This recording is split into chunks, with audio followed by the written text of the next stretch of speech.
بسم الله الرحمن الرحيم ألف لام ميم ذلك الكتاب لا ريب فيه هدى للمتقين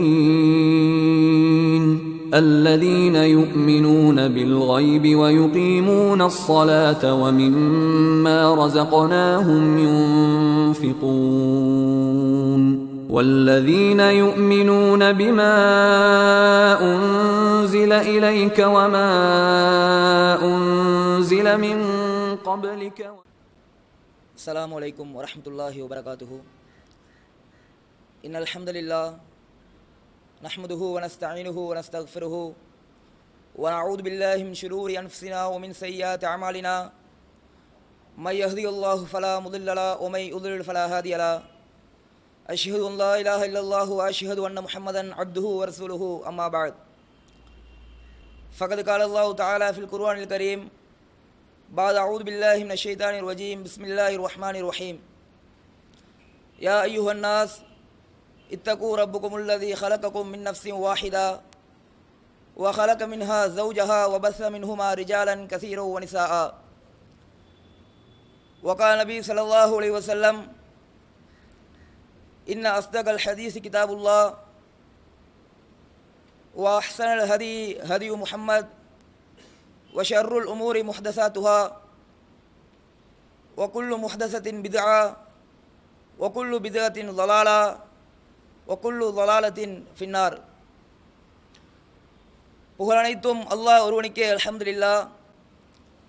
அவனது சாந்தியும் கருணையும் இறுதி தூதர் எங்கள் தலைவர் பெருமானார் ஸல்லல்லாஹு அலைஹி வஸல்லம் அவர்கள் மீதும் அவர்களை அணுவும் தவறாது பின்பற்றிய உத்தம சத்திய சஹாபாக்கள் சஹாபா பெண்மணிகள் மீதும் நம் அனைவர் மீதும் என்றென்றும் உண்டாகட்டுமாக. கண்ணியத்துக்குரிய எல்லாம் வல்ல அல்லாஹ்வின் நல்லடியார்களே, இஸ்லாமிய சகோதர சகோதரிகளே,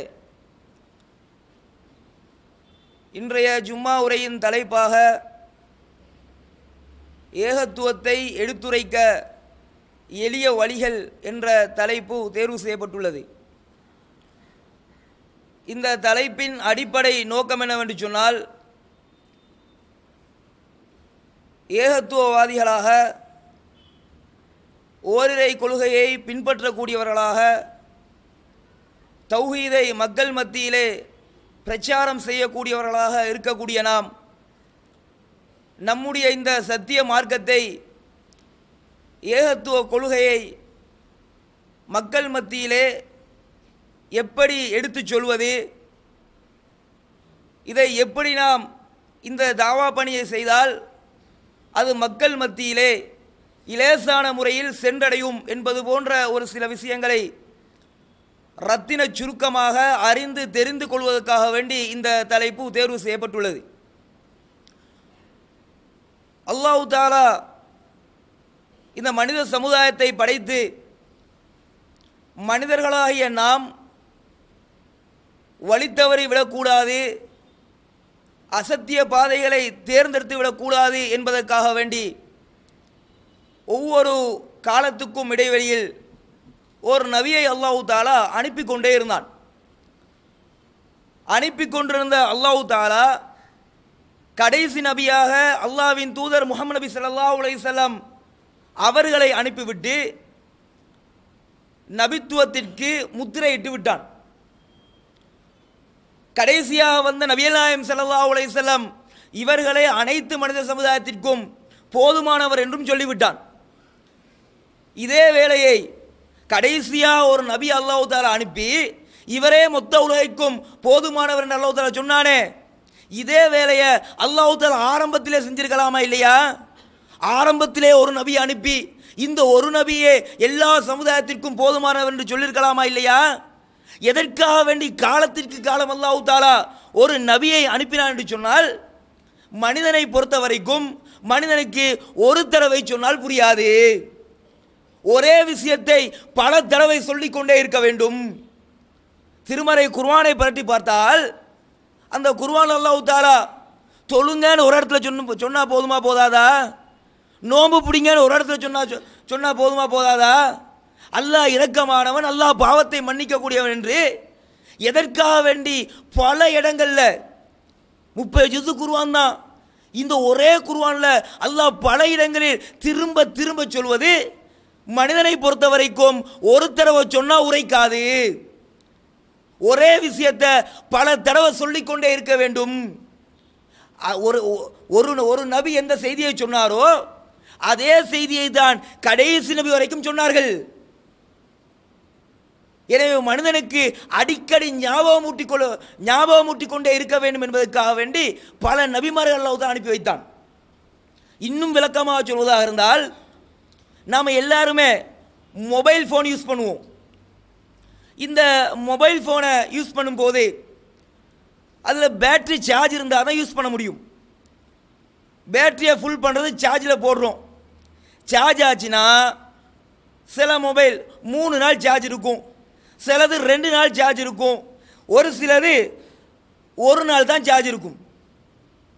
அதுக்கு பின்னாடி சார்ஜ் இறங்கினா திரும்பவும் முதல்லேருந்து சார்ஜ் ஏற்றுவோம். அதுபோல் தான் மனுஷனும்.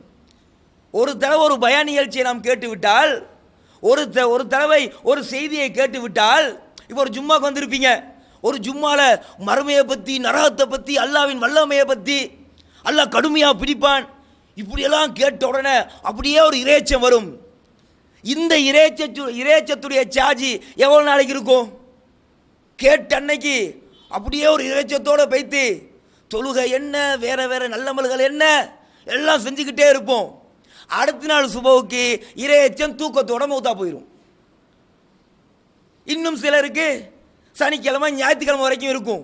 அதோட பழைய குருடி கதவை தோரடின்னு சொல்றது போல அந்த இறைச்சம் அப்படியே நம்ம விட்டும் போயிடும். எப்படி பேட்டரியில் சார்ஜ் இறங்குதோ அதே மாதிரி இறங்கி போயிடும்.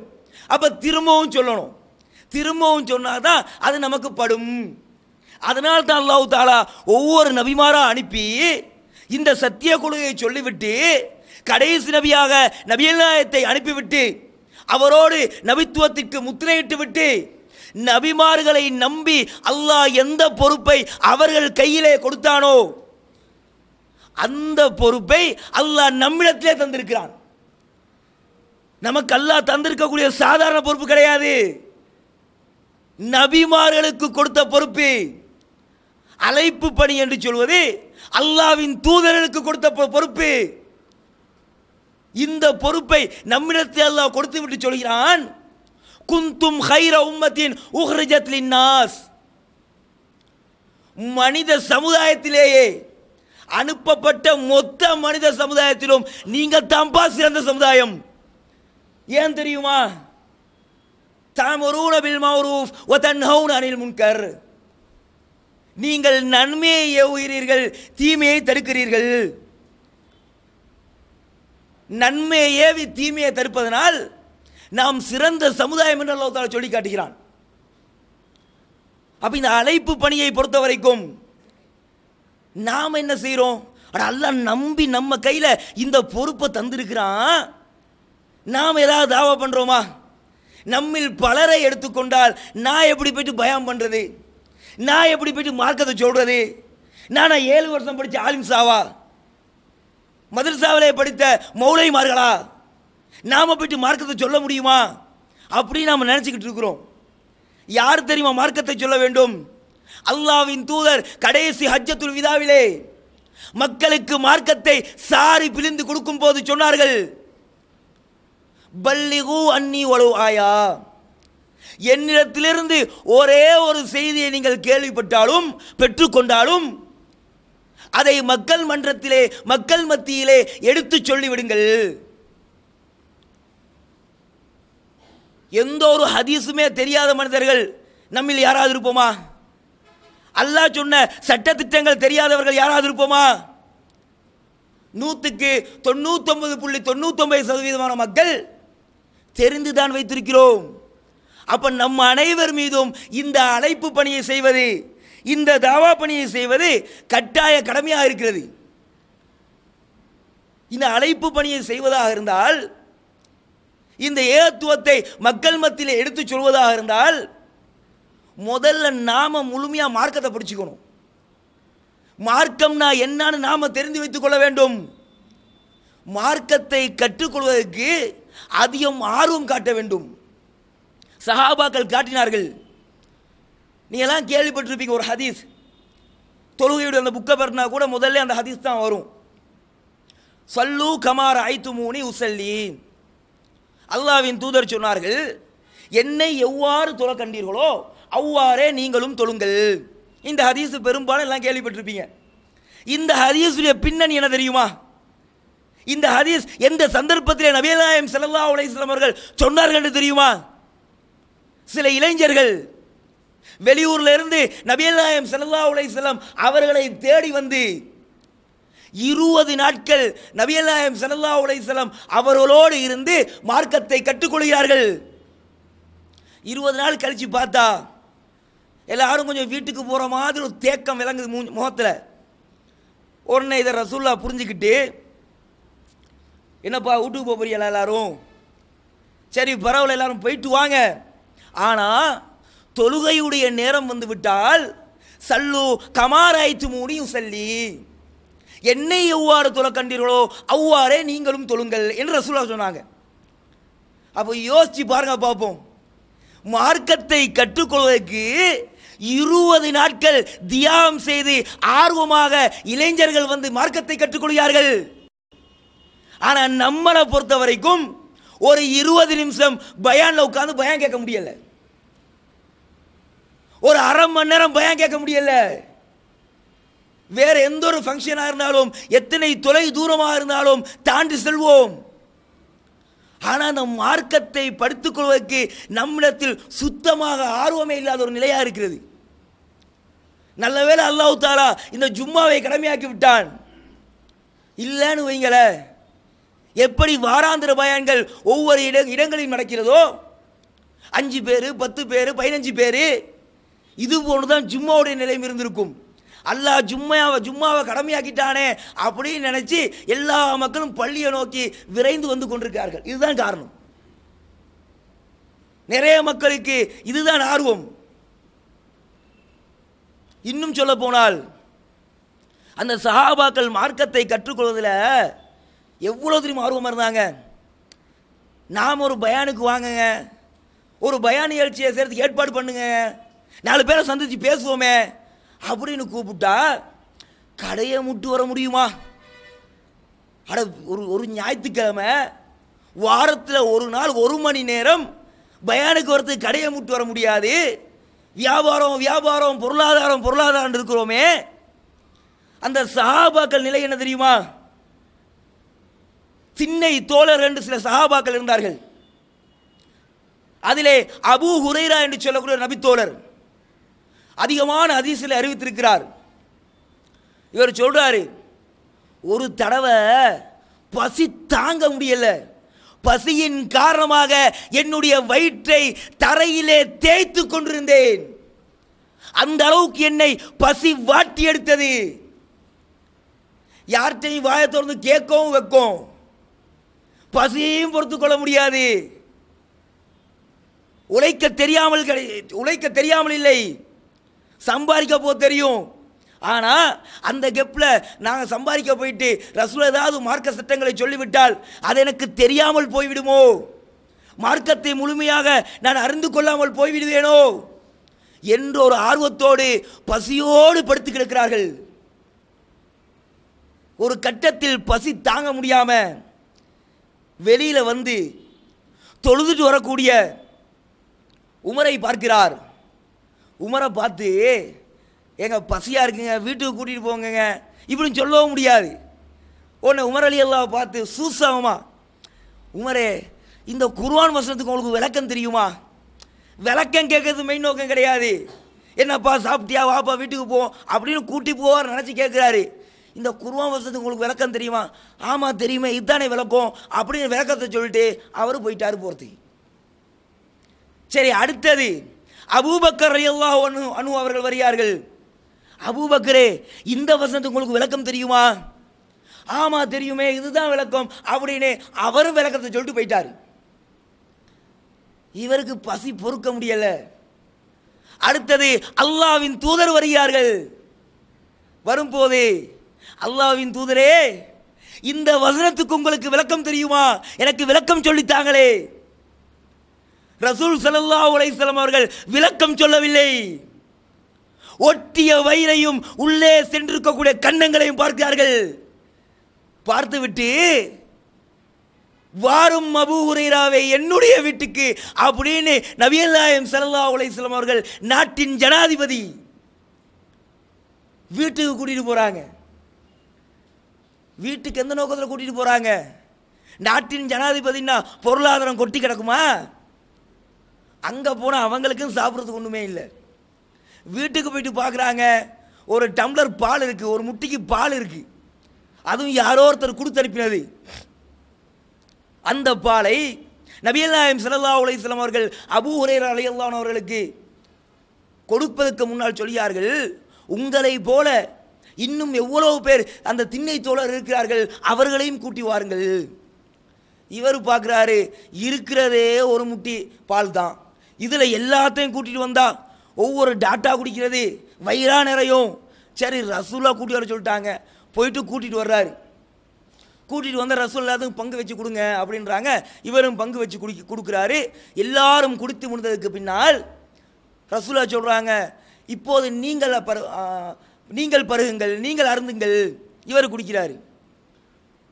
குடிச்சிட்டு அல்லாஹ்வின் தூதரை போதும்ன்றாரு. ஃபஷ்ரப், இன்னும் அருந்துங்கள். இன்னும் மருந்துகிறார், இன்னும் மருந்துங்கள், இன்னும் மருந்துகிறார். ரசூலா குடிக்க சொல்லிக்கிட்டே இருக்காங்க. இவர் ஒரு கட்டத்திலே சொல்கிறார், அல்லாஹ்வின் தூதரே, இதற்கு மேலால் என்னால் குடிக்க முடியாது, வயிற்றில் இடமே கிடையாது.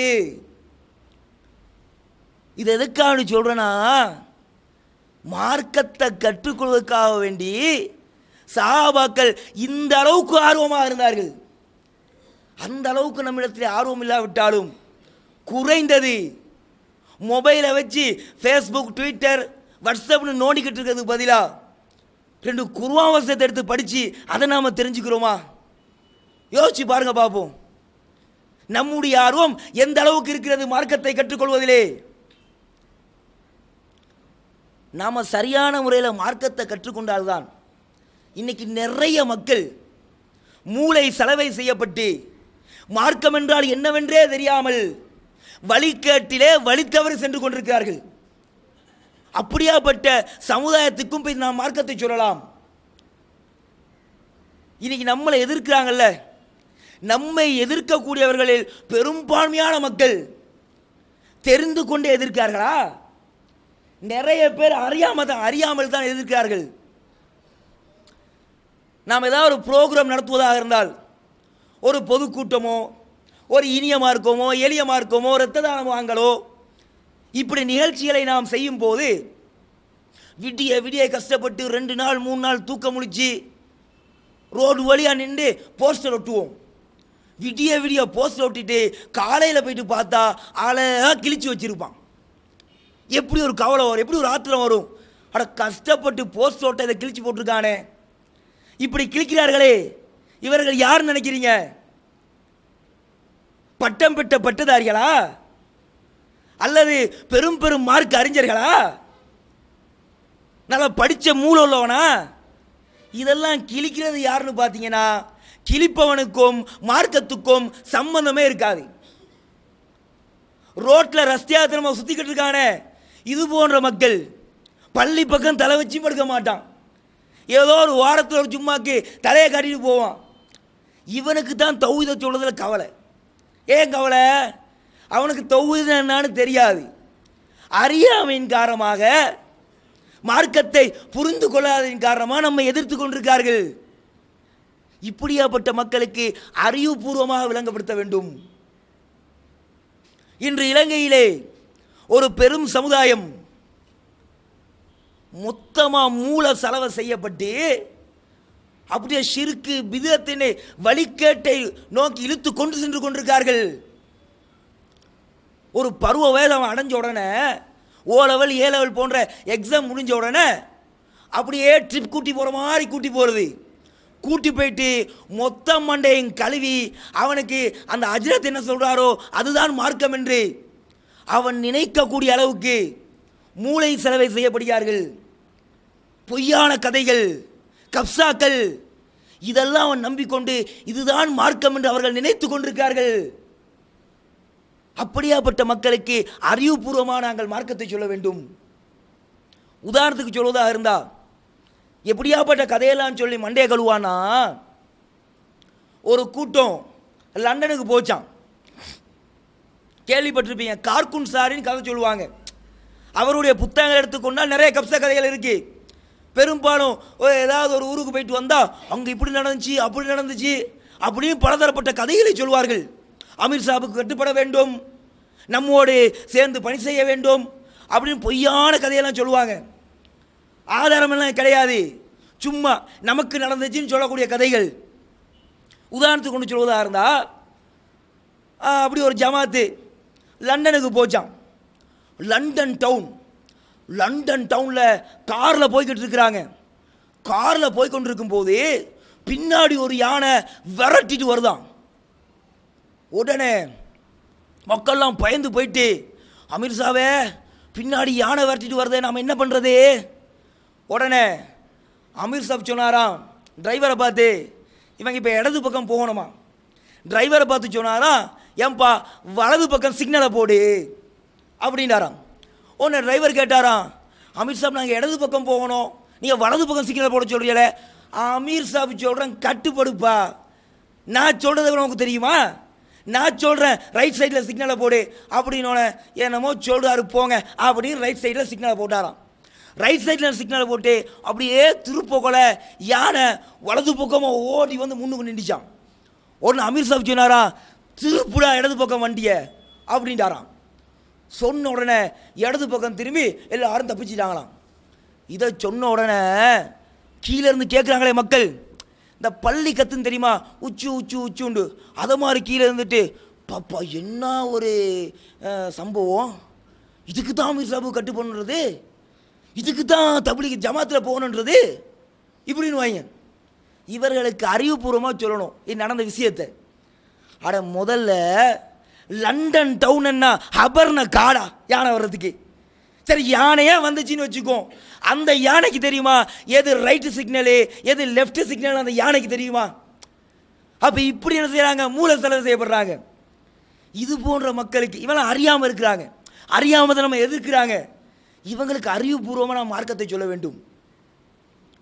ஒரு சமூகம் வழி தவறி செல்லும் போது அபூபக்கர் ரலியல்லாஹு தஆலா அன்ஹு அவர்கள் அந்த மக்களுக்கு தாவா பண்ணுறாங்க. ஒரு பெரும் கூட்டமே சத்தியத்தை நோக்கி வருகிறது.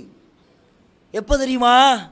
ரசூல் ஸல்லல்லாஹு அலைஹி வஸல்லம் அவர்கள் மரணித்து அடுத்த கணமே வருகிறது. மொத கொழுக குழப்பம். ரசூல்லா மௌத்தா போகிறாங்க. ரசூல்லா மௌத்தா போயிட்டா ஒரு கூட்டம், ஒரு பெரும் கூட்டம், அல்லாஹ்வின் தூதர் மரணிக்கவில்லை. ஏன் மரணிக்கல தெரியுமா? சாதாரண மனுஷனாக இருந்தால் மௌத்தா போயிடலாம். இவர் அல்லாஹ்வின் தூதர்னு சொல்லிக்கிட்டு இருந்தாரு, வஹி வருதுன்னு சொல்லிக்கிட்டு இருந்தாரு, அல்லாஹ்வுக்கும் இவருக்கும் தொடர்பு இருக்குன்னு சொன்னாரு. இவர் எப்படி மௌத்தா போவாரு அப்படின்னு சொல்லி ஒரு பெரும் கூட்டம் முர்த்ததாக போகிறார்கள். சஹாபாக்களாக இருந்தவர்கள் மதம் மாறி போகிறார்கள்.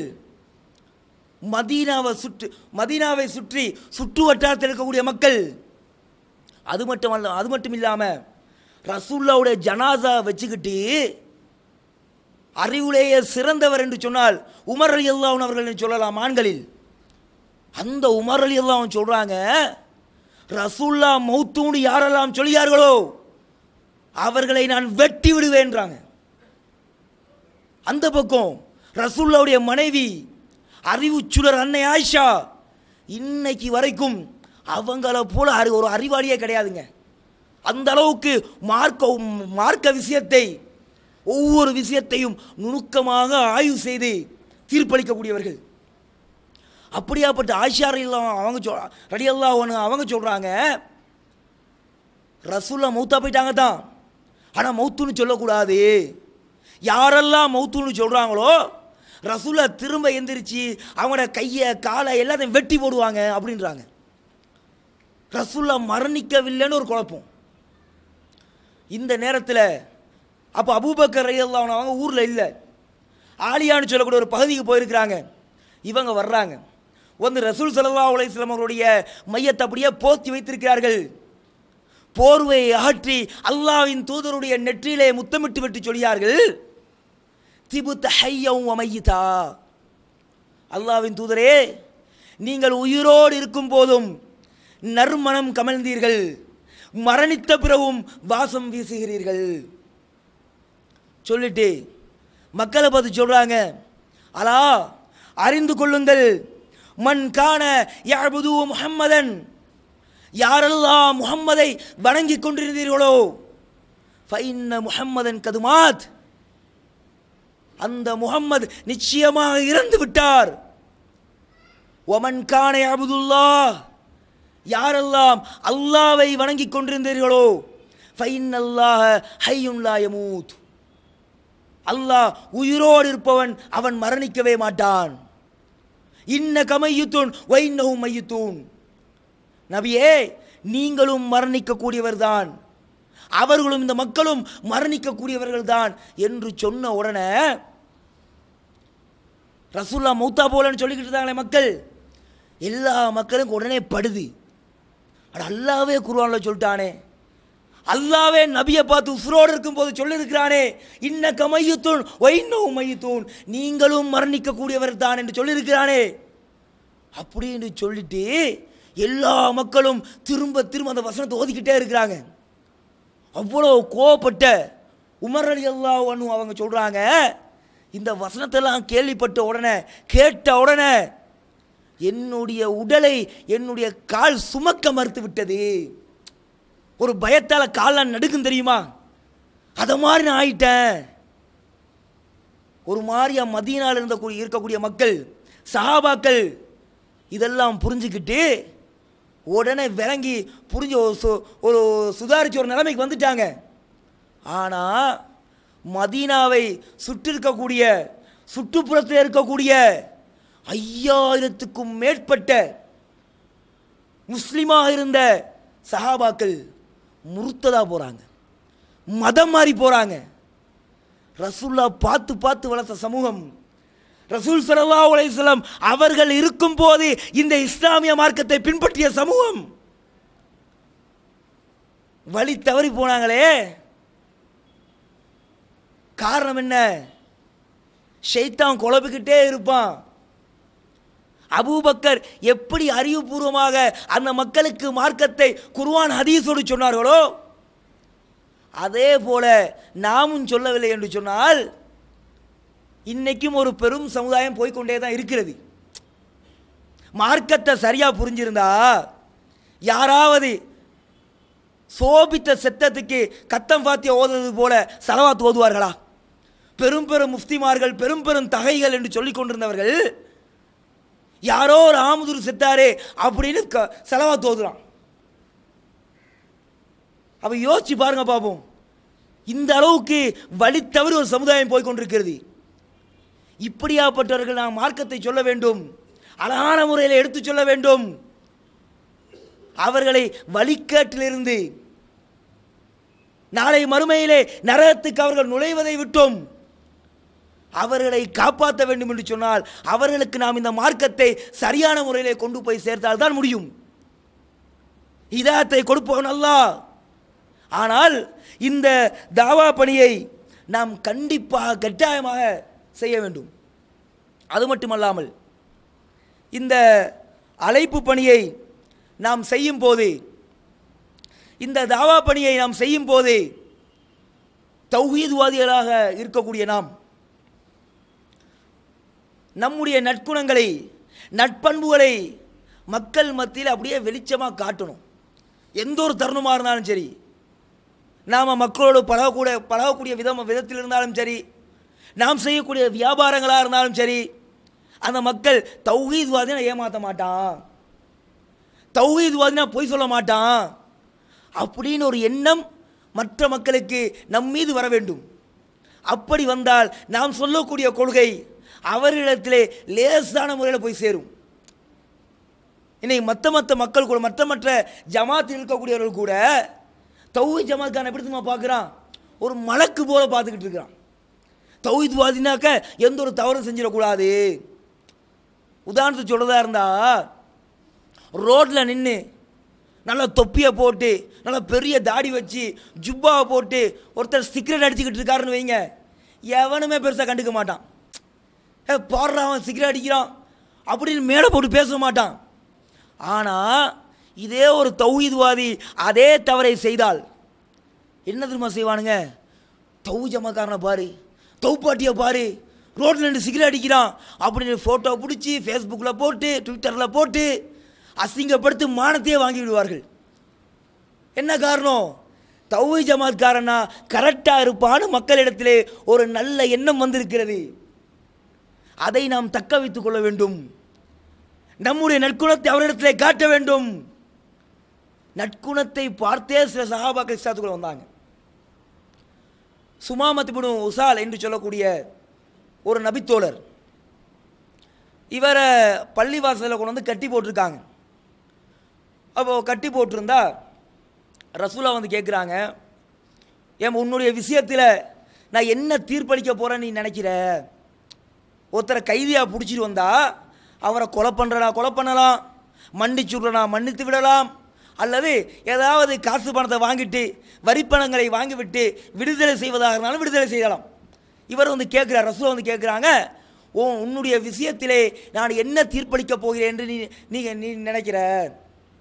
இவர் சொல்கிறாரு, கொன்னா கொண்டுட்டு போங்க, என்னை விட்டால் மன்னிச்சு விட்டாங்க நீங்கள் மன்னிச்சு விடுங்க, இல்லை ஏதாவது காசு பணம் வேணாமா அப்படின்னா காசு பணத்தை கேளுங்க, அதுக்கான என்னோட உயிருக்கு ஈடாக காசு பணத்தை நான் தர்றேன் அப்படின்றாரு. ரசூலா ஒன்றுமே சொல்லல, போயிட்டாங்க. ரெண்டாவது நாள் வந்து கேட்குறாங்க, ரெண்டாவது நாளும் அதே பதிலை அவர் சொல்கிறார். மூன்றாவது நாளும் வந்து கேட்கிறார்கள், மூன்றாவது நாளும் அதே பதிலை அவர் சொல்கிறார். சொன்ன உடனே நபிகள் நாயகம் ஸல்லல்லாஹு அலைஹி வஸல்லம் அவர்கள் அவரை விடுதலை செய்கிறார்கள். விடுதலை செஞ்ச உடனே பக்கத்தில் இருந்த ஒரு தோட்டத்துக்கு போயிட்டு குளிச்சுட்டு பள்ளிவாசலுக்குள்ளே வர்றாரு. பள்ளிவாசலுக்குள்ளே வந்து அல்லாஹ்வின் தூதரை பார்த்து சொல்கிறார், அல்லாஹ்வின் தூதரே, அஷ்ஹது அல்லா இலாஹ இல்லல்லாஹ் வ அஷ்ஹது அன்ன முஹம்மதன் அப்துஹு வ ரசூலுஹு, திரு கலிமாவை சொல்லி இஸ்லாமிய மார்க்கத்தை நான் ஏற்றுக்கொள்கிறேன் என்று ஏற்றுக்கொள்கிறார். ஏற்றுக்கொண்டு விட்டு சொல்கிறார், வல்லாஹி அல்லாஹ் மீது சத்தியமாக இந்த உலகத்திலே இந்த பூமியிலே எனக்கு மிகவும் ஒரு வெறுப்பான ஒரு முகம் இருக்கும் என்று சொன்னால் அது உங்களுடைய முகம்தான். எனக்கு இந்த உலகத்திலே மிகவும் வெறுப்பான ஒரு மார்க்கம் இருக்கும் என்று சொன்னால் அது இஸ்லாமிய மார்க்கம்தான். எனக்கு ஊர்களிலே மிகவும் வெறுப்பான ஒரு ஊர் இருக்கும் என்று சொன்னால் அது இந்த ஊர் தான். ஆனால் இன்றைய தினம் எனக்கு மிகவும் விருப்பமான ஒரு முகம் உங்களுடைய முகம், எனக்கு விருப்பமான மார்க்கம் இந்த தீனுல் இஸ்லாம், எனக்கு மிகவும் விருப்பமான ஊர் உங்களுடைய இந்த ஊர் தான் என்று சொல்லி அவர் இஸ்லாத்தை ஏற்றுக்கொள்கிறார். அவருக்கு தாவா பண்ணலை, மார்க்கத்தை சொல்லிக் கொடுக்கவில்லை. எப்படி இஸ்லாத்தை ஏற்றுக்கிட்டாரு? பள்ளி வாசலில் இருக்கிறாரு, 3 நாள் இருந்து பார்க்குறாரு. சஹாபாக்களுடைய நபிகள் நாயகம் ஸல்லல்லாஹு அலைஹி வஸல்லம் அவர்களுடைய நடவடிக்கை நற்குணங்கள் இதை பார்த்து விட்டு இஸ்லாத்துக்குள்ளே வர்றாரு. அதே போல் ஒரு காட்டுவாசி, ஒரு காட்டு அரபி, ஆராபின்னுவாங்க, ஒரு கிராமவாசி, இவர் மஸ்ஜிது நபிக்குள்ளே வர்றாரு. மஸ்ஜிது நபி என்று சொன்னால் சாதாரண பள்ளிவாசலில் தொழுவதை விடவும் மஸ்ஜிது நபவியிலே தொழுதால் 1000 மடங்கு சிறப்பு நன்மை. இப்போ உதாரணத்துக்கு இந்த பள்ளியில் ஒரு 2 ரகாத் தொழுறீங்கன்னு வைங்களேன், ஒரு நன்மை கிடைக்குது. இதே 2 ரகாயத்தை மஸ்ஜிது நபியில் போய் தொழுதா 1000 நன்மை கிடைக்கும். அவ்வளோ சிறப்பான பள்ளிவாசல். அந்த பள்ளிவாசலுக்குள்ள ஒரு கிராமவாசி வந்து சிறுநீர் கழிக்கிறாரு. பள்ளிவாசலுக்குள்ளே வந்து சிறுநீர் கழிச்சா சும்மா இருப்போமா? இப்போ இந்த பள்ளிவாசலுக்குள்ள ஒருத்தர் வந்து காரி துப்பிட்டு போகிறாரு, எப்படி கோவம் வரும்? அதே சிறுநீர் கழிச்சா, அதுவும் மஸ்ஜிது நபியில் வந்து கழிச்சா, மஸ்ஜிது நபியில் வந்து சிறுநீர் கழிக்கிறாரு. இதை பார்த்த சஹாபாக்கள் கோவத்தோடு எழும்பி நிப்பாட்டுன்னு கத்திட்டு வர்றாங்க. உடனே ரசூல்லா அந்த சஹாபாக்களை நிறுத்தி விட்டு அவருடைய முழுமையான வேலையை முடித்து விடட்டும், முழுமையாக சிறுநீர் கழிக்கட்டும் அப்படின்னு விட சொல்கிறாங்க.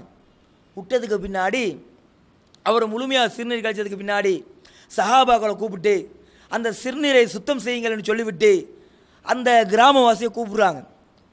ஏன்னா அறியாமல் இருக்கார்ல, ஒருவேளை தெரியாமலும் இருக்கலாம். கிராமப்புறத்தில் வாழக்கூடிய மக்கள் ஒன்று அவரை கூப்பிட்டு, ஏன்பா இன்ன ஹாதியில் மசாஜித லா தஸ்லுஹு லி ஷைஇம் மினல் பௌலி வல் கதர், ஏன்பா இது அல்லாஹ்வுடைய பள்ளிவாசல், இதில் சிறுநீரோ வேறு வேறு அசுத்தங்கள் கொண்டோ இதை அசுத்தப்படுத்தக்கூடாது, இதிலே நாங்கள் அல்லாஹ்வை நினைவு கூறுவோம், குர்ஆனை ஓதுவோம் என்று சொல்லி அவருக்கு விளங்கப்படுத்துகிறாரு. விளங்கப்படுத்தின உடனே இவர் பார்க்குறாரு, அந்த சஹாபாக்கள் சிறுநீர் கழிக்கும் போது உடனே ஓடி வந்து நம்மளை அடிக்கிற மாதிரி ஓடி வந்தாங்க. ரசூலுல்லாஹ் என்னன்னா, இது பள்ளிவாசல், இது நன்மை செய்யக்கூடிய ஒரு இடம், அசுத்தம் செய்ய தகுதியற்ற ஒரு இடம் அப்படின்னு நான் சொல்லிட்டு, நான் அசுத்தம் செஞ்ச இடத்துல அந்த சஹாபாக்கள் சுத்தம் செய்ய சொல்கிறாங்களே அப்படின்னு இவர் பார்த்துட்டு அந்த நற்குணத்தை பார்த்து விட்டு உடனே கையேந்துகிறார். அல்லாஹும் அர்ஹம்னி, இறைவா எனக்கு இரக்கம் காட்டு, வர்ஹம் முஹம்மதா, இந்த முஹம்மதுக்கும் இரக்கம் காட்டு, வலா தருகம் மஹனாஹதா, எனக்கு இரக்கம் காட்டு, இந்த முஹம்மதுக்கு இரக்கம் காட்டு, எங்கள் 2 பேரோடு சேர்த்து வேற யாருக்கு நீ இறக்கம் காட்டிடாத. என்ன அர்த்தம்? சஹாபாக்களுக்கு இறக்கம் காட்டிடாத, ஏன்னா தடுக்க வந்தாகல்ல அப்படின்னு சொல்லி அவர் துவா செய்கிறாரு. அப்போ அவருக்கு அந்த ரசூல் ஸல்லல்லாஹு அலைஹி வஸல்லம் அவருடைய அந்த ஒரு சிறிய குணம் கூட, அந்த நற்குணம் கூட அவர் அப்படியே ஈர்த்து விட்டது. ஒன்றுமே தெரியாத மனிதர்கள் அவர்களும் இந்த மார்க்கத்தை ஈர்க்க வேண்டும் என்று சொன்னால் நாம் நம்முடைய நற்குணத்தை வெளிக்காட்டி இந்த அழைப்பு பணியை, தாவா பணியை செய்ய வேண்டும் என்று சொல்லி முதலாவது உரையை முடித்துக் கொள்கிறேன். வாஹிரு தஅவானா அல்ஹம்துலில்லாஹி ரப்பில் ஆலமீன். அஸ்ஸலாமு அலைக்கும் வரஹ்மத்துல்லாஹி வபரகாத்துஹு. அஸ்ஸலாமு அலைக்கும், அல்ஹம்துலில்லாஹ், வஸ்ஸலாத்து வஸ்ஸலாமு அலா ரசூலில்லாஹ், அம்மா பாத். அன்பார்ந்த இஸ்லாமிய சகோதரர்களே, எல்லாம் வல்ல அல்லாஹ்வின் நல்லடியார்களே, நாம் ஆரம்பத்திலே இந்த அழைப்பு பணி, அதன் முக்கியத்துவம் என்ன, இதை எவ்வாறு மக்கள் மத்தியிலே எடுத்து சொல்வது, எப்படி சொன்னால் அது மக்களிடத்திலே போய் சேரும் என்பது போன்ற ஒரு சில விஷயங்களை சுருக்கமாக அறிந்து தெரிந்து கொண்டோம். அது மட்டுமல்லாமல் இந்த தாவா பணியை பொறுத்த வரைக்கும், இந்த அழைப்பு பணியை பொறுத்த வரைக்கும் இது ஒரு சாதாரண நன்மை தரக்கூடிய ஒரு காரியம் கிடையாது. நாம் இன்றைக்கி தொழுகிறோம், உதாரணத்துக்கு ஒரு லுகர் தொழுகையை நாம் தொழுகிறோன்னு வைங்களேன், லுகர் தொழுகையை தொழுதால் லுகர் தொழுதார் என்று நன்மை பதிவு செய்யப்படும். அதே போல் அசர் தொழுகை தொழவில்லை என்று சொன்னால் இவர் அசர் தொழுகை தொழவில்லை என்று பாவம் எழுதப்படும். லுகர் தொழுகை தொழுதனால ஒவ்வொரு நாளும் இவர் லுகர் தொழுதாருன்னு நன்மை கிடச்சிக்கிட்டே இருக்குமா என்றால் நன்மை கிடைக்காது. ஆனால் அழைப்பு பணியை பொறுத்த வரைக்கும், இந்த தாவா பணியை பொறுத்த வரைக்கும் நாம் ஒருத்தருக்கு மார்க்கத்தை நாம் எடுத்து சொல்கிறோம். அப்படி மார்க்கத்தை எடுத்து சொல்லும் போதே அவர் அதை கேட்டு செயல்படுத்தினால், உதாரணத்துக்கு ஏன்பா இப்படி தொழுகிறீங்க, இதுதான் நபி வழி தொழுகை என்று தொழுகையை கற்றுக் கொடுக்கிறீர்கள், அல்லது வேறு வேறு நன்மையான காரியங்களை சொல்லிக் கொடுக்கிறீர்கள், ஷிர்க்குக்கு எதிராக பிரச்சாரம் செய்கிறீர்கள், அவர்கள் தௌஹீதை நோக்கி அந்த மக்கள் வருகிறார்கள், ஏகத்துவத்தை பின்பற்றுகிறார்கள் என்று வைத்து கொண்டால் அவர்கள் அந்த நன்மையான காரியங்களை அவர்கள் செய்வார்களே. ஆனால் நபிகள் நாயகம் ஸல்லல்லாஹு அலைஹி வஸல்லம் அவர்கள் சொல்கிறார்கள், மன் தல்ல அலா கைரின் ஃபலஹு மிஸ்லு அஜ்ரி ஃபாயிலிஹி, யார் ஒரு நன்மையான காரியத்தை அறிவித்து கொடுக்கிறாரோ, கற்றுக் கொடுக்கிறாரோ, அந்த நன்மையான காரியத்தை கற்றுக்கொண்டவர் செயல்படுத்தினால் அவர் அந்த நன்மையை செய்யும் போது அவருக்கு என்னவெல்லாம் நன்மை கிடைக்குமோ அது போன்ற நன்மை சொல்லி கொடுத்தவருக்கும் கிடைக்கும். உதாரணத்துக்கு நான் ஒரு நன்மையை நான் உங்களுக்கு சொல்லித்தர்றேன், இப்படி தான் தொழணும்னு சொல்லித்தர்றேன், அதை மாதிரி நீங்கள் தொழுகிறீங்க, அப்படி தொழும் போது உங்களுக்கு எப்படி நன்மை கிடைக்குமோ அது போன்ற நன்மை சொல்லி கொடுத்த எனக்கும் கிடைக்கும். எது வரைக்கும் கிடைக்கும்? மறுமை வரும் வரைக்கும் கிடைக்கும். அந்த அளவுக்கு அதிகம் நன்மையை பெற்றுத்தரக்கூடியது இந்த அழைப்பு பணி, இந்த தாவா பணி. எனவே இந்த வேலையை, இந்த அழைப்பு பணி, இந்த தாவா பணியை நாமும் வீரியமாக மக்கள் மத்தியிலே எடுத்து சொல்லி நாளை மறுமையிலே வெற்றி பெற வேண்டும் என்று கூறி என்னுடைய உரையை முடித்துக் கொள்கிறேன். வாஹிரு தாவானா அல்ஹம்துலில்லாஹி ரப்பில் ஆலமீன். அஸ்ஸலாமு அலைக்கும் வரஹ்மத்துல்லாஹி வபரகாத்துஹு.